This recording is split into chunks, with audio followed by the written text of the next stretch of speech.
Hello and welcome back to another episode of Finding Freedom. In this video, we're going to talk about the process, right? Or a part of the process, which I would like to title it Speaking with Intent, right?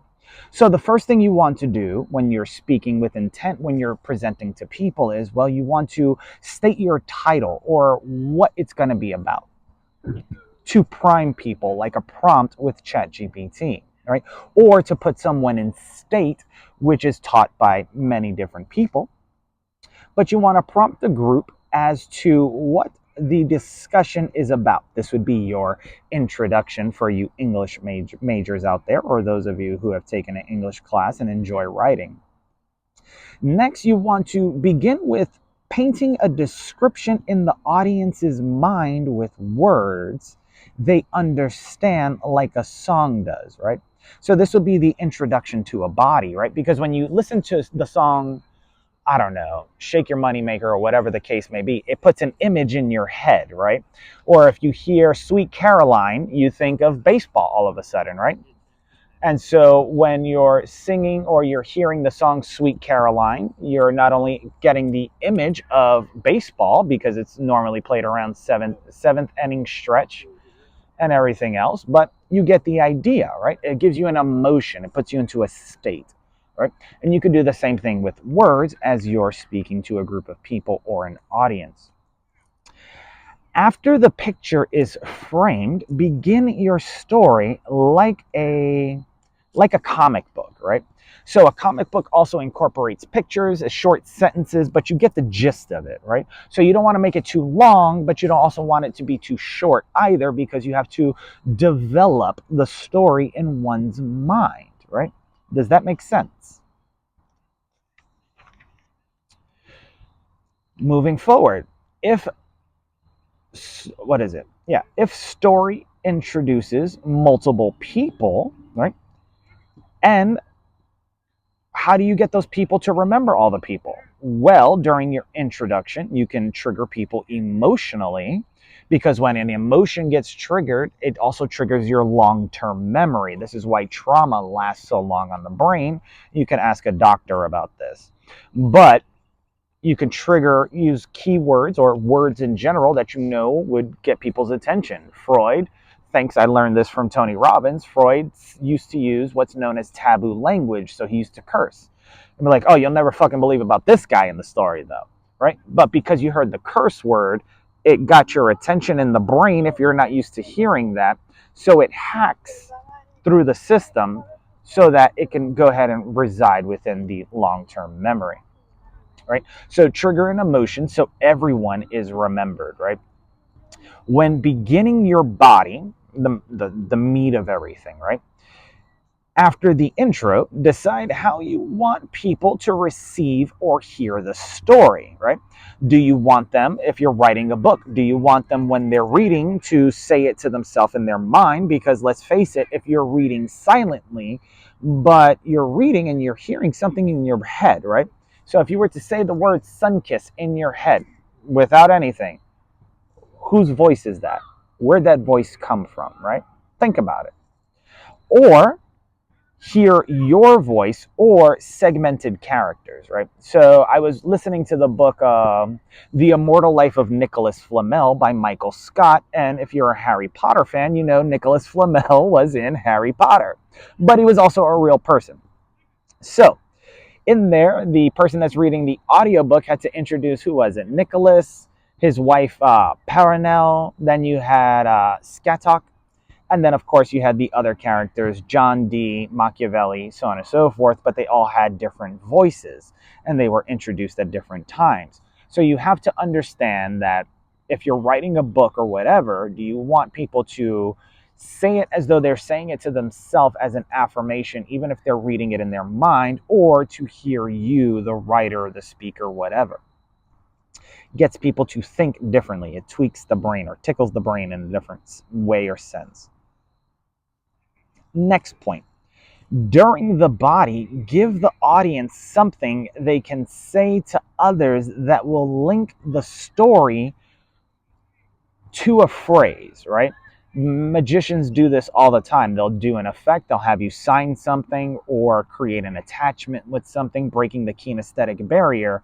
And because they gave it to you after the effect was done as a souvenir, if you were to have that come out later on, well, you can now go out to the bar, the restaurant, whatever. Oh my God. Or when you're going to pay, you see the card in there, or you see the piece of paper where the thing was predicted. And now they're like, oh, I got to tell you the story about this one time this guy or this female, so on and so forth, did this effect, and I've been holding it ever since. So give them something so that they're able to relate it to other people or jog memories or make something interesting. That would be your word of mouth marketing, so on and so forth, etc. Think of it like throwing a stone or a pebble into a lake, and there's a ripple effect when that happens, right? Then, of course, you want to make points quickly, right? Attention span is short, especially with most and with social media, right? So even with younger individuals, older individuals have a longer attention span. But if you're dealing with a younger demographic, they have a shorter one. So you're going to not only have to be more entertaining, but you're going to have to give them other things to hold on to so you can hold and capture their attention. And they stay with you through the story, right? Then, to enhance the effectiveness, give something out to further the link and link. How do I say this? Give something out, as I stated earlier, to link the experience to the story and trigger a memory. Remember that. You can utilize metaphor, analogy, and entendre specifically to reach specific people if you want to, or to be comical because not everybody is okay with certain types of language, if you understand what I'm saying. So you can utilize that as well if you are a speaker, presenter, writer, whatever the case may be. Then, when going into your conclusion, right, you want to round robin and use an echo, right, or a callback to get phrases to plant the phrases, as a seed and seed it into the mind, right? So it's one thing to walk around as, let's say, a farmer or whatever and throw seeds, or a gardener and throw seeds, etc., to grow grass. It's another thing to have those seeds get seeded into the ground, right? You have to rake the dirt or whatever the case may be, or plow it. Then you put the seed. Then you seed it by placing the dirt that was removed back on top, not only to protect it, but to make sure that it stays in its place where it should be. And then when it grows, you'd be like, that's where I planted the corn, or that's where I planted the eggplant. That's where I planted the peach or the melon tree or the orange, whatever the case may be. Maybe it's a pineapple tree. I don't know. But these are some things that you can utilize in your everyday life if you are trying to write, speak publicly, etc. Because what happens is, where people lose others when they're presenting is normally either their tone, pitch, or presentation, right? If you're not entertaining, well, people may be okay with that because maybe you have an attractive voice. Remember, beauty is in the eye of the beholder, but people like things that are aesthetically pleasing, which is why many people invested in Apple, right? Right, Apple? That's why they invested in you, because you make things aesthetically pleasing, right? The way you open the box, the way it's presented, the way it's designed, right? It's not just like any other laptop, right? Or Alienware, right? From Microsoft or whatever, whoever owns it, or Asus, right? They're gaming laptops. It has a lit up keyboard. It's in different colors. It does all these things, but it speaks to different individuals, right? See, Apple learned how to reach the masses, and then, of course, it just blew up from there.